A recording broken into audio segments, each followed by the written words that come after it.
Welcome to PoliticKING. I'm Larry King. Coming up later in the program, Washington, D.C.'s Nerd Prom, also known as the White House Correspondents' Dinner. It's a new documentary. It brings you inside this annual event and shows no small measure of absurdity associated with it. That's later. But first, Academy Award-winning actor, well-known activist Richard Dreyfuss is here with a warning about how we're failing our children in this country by not placing a greater emphasis on the subject of American civics in the classroom. To counter this, he's launched the Dreyfuss Initiative with the aim of reviving the subject in public education to help combat what he's called ideological thuggery. What happened to civics? I took civics. Yeah, we all took civics. What happened? Of our generation. It was gone by the 70s. Why? So all the guys that are in Congress now, the Young Turks in the Republican Party, they never took civics. They never studied the Constitution. They never studied the Bill of Rights. And that's why they say such stupid things. And there's 2 points I want to make here. First, inarguable points. No one in this country understands the stories on the front page of any newspaper in this country. No one.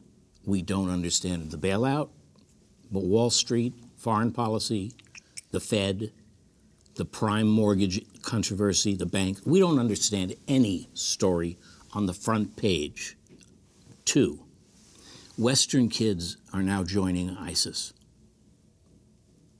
Why? Not in multitudes. Well, it starts with a trickle. Yeah. And now we got Americans who are being stopped at airports, and some are getting in. Why?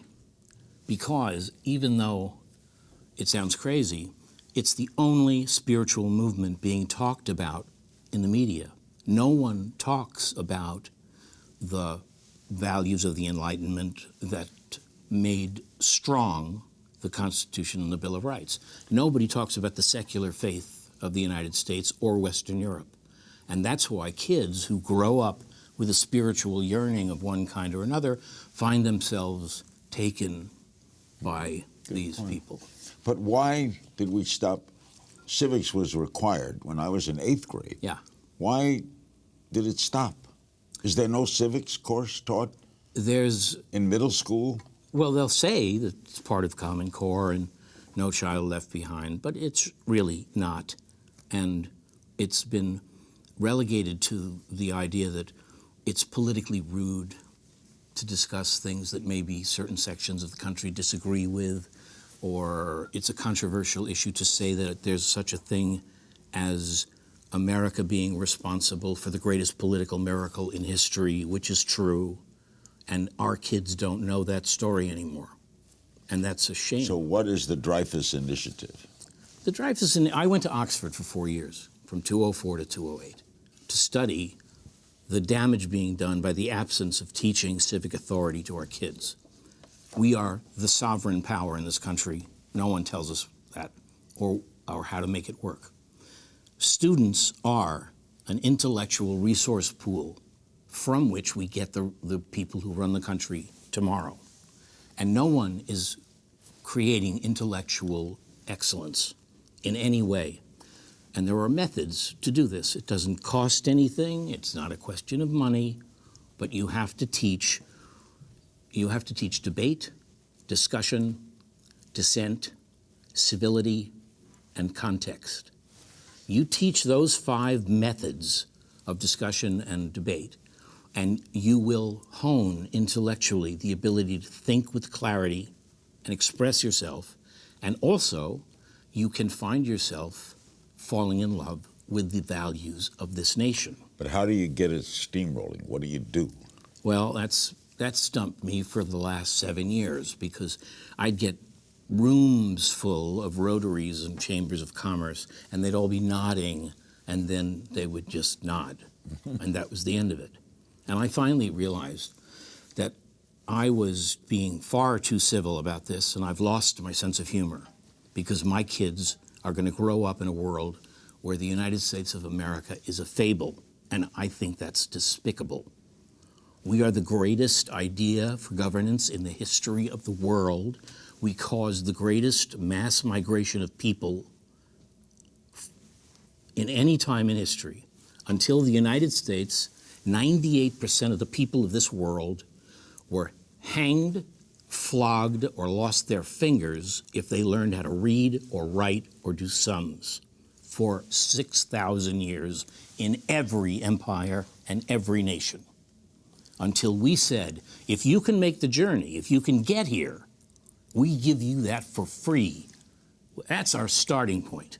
You get to move where you want without asking permission. You get to start an endeavor, and you get the reward. And that's what people started to hear. And by the Civil War, people were coming here in droves, and it never ended. You and your family came from Eastern We're all Russia. immigrants. Absolutely. And it's never to be forgotten. But what we've stopped doing is teaching the kids why this was a political miracle. The question was, how do you get your initiative rolling? Well, I'm saying this. I'm saying that every single historian, teacher, parent should understand that if they don't have their kids learning civic authority, the right to say, excuse me, Mr. President, don't leave the room, you haven't answered the question, okay? Until they realize they have that power, what they have to do is sign a statement that says, I demand civic authority, or sign the preamble to the Constitution. What's the preamble? If there's one phrase in the preamble that any American disagrees with, I'll pay you $1,000. We, the people of the United States, in order to form a more perfect union, establish justice, ensure domestic tranquility, provide for the common defense, promote the general welfare, and ensure the blessings of liberty for ourselves and our descendants. That's the preamble. Sign it. Send it to me. I want every historian, left and right, every Republican politician and Democrat politician, to sign a demand that we teach civic authority, because it's the only way to exercise the musculature of Republican democracy. And then I'll show you how powerful we are. I get 500,000 signatures, I'll start a civic strike. 12:30 Eastern, 9:30 Pacific. At the same moment, everybody stops. They don't go, they don't do, they don't call, they don't buy, they don't do nothing for 30 minutes. Not enough to hurt the economy and enough to get everyone's attention. Because if we don't teach why we are who we are and why the world admired us for so long and has stopped, this country will be history. When do we do this? Starting right now. Everyone listening to the sound of my voice, if you're a parent or a teacher or a writer of any kind, write to my website, the DreyfussInitiative.org, and just say, I signed the preamble, I support you, and put a signature on it, and I'll do the rest. The DreyfussInitiative.org. Yeah. Because, for instance, sign me up.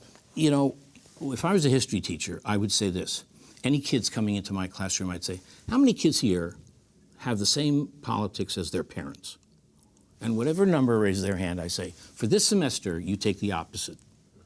You have to. You have to, so that you understand the opposing view. Every paper you write, every debate you're in, you have to be opposing your parents' politics. And that way, you start people thinking for themselves.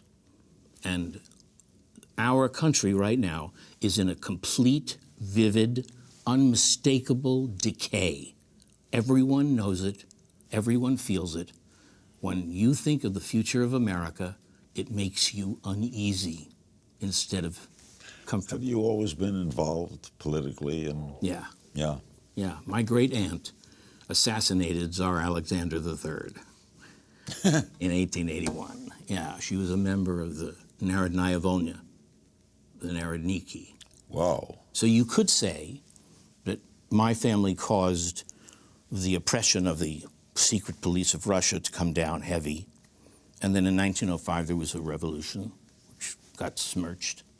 And then there was the 1917 revolution, which succeeded. So you could say that my family caused the Soviet Union, for which I want to say personally, I'm sorry. Let's discuss a little bit politics. Yeah. What do you think of the Iranian deal? Oh, wait, first. My initiative is pre-partisan. I don't take stands on partisan issues, okay? I don't do it because people get stuck on that. I assume you're a progressive liberal Democrat. Everyone thinks that, and that's why when I get into a crowd of people, I say, you've already made two mistakes about me. You think I'm a member of the gaggle of Hollywood liberals, and I say, I'm not a liberal. I am a libo, conservo, rado, middle of the roado, just like you just haven't given it any thought lately. Because if we haven't changed our politics since we were 12, we're nuts.